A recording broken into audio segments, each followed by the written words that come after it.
Hindi biro ang pagiging estudyante. Nakaka-drain, nakaka-stress, at nakakapuyat. Tambak na gawain dito, tambak na gawain dyan. Groupings, activities, kagatungan pa ng exams.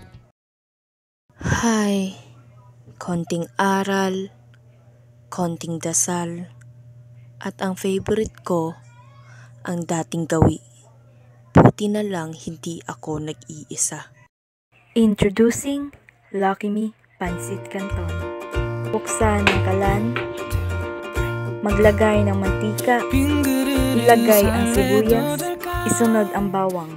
Hoy, hindi adobo yan. Ay, hindi ba? Okay, wait, cut. Eto, seryoso na.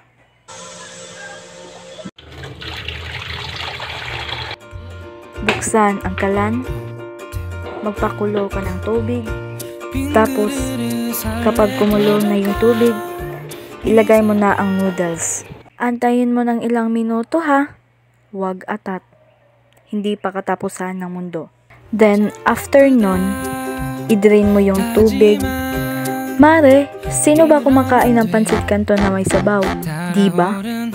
Pagkatapos mo i-drain yung tubig, lagyan mo ng seasoning. Syempre, sino ba sa inyo nagpapak ng noodles? Diba? Wala.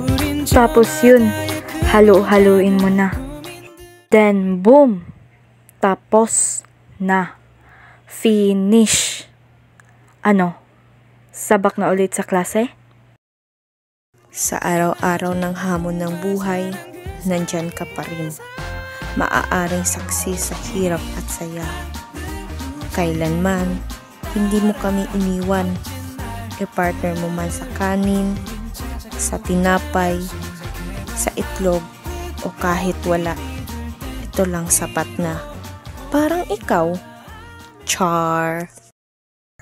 Pansit Canton, kahit malupit ang hirap, kaya pa rin lagyan ng tamis.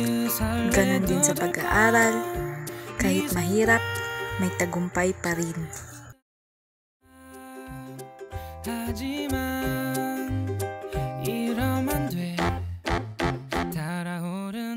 Lucky me.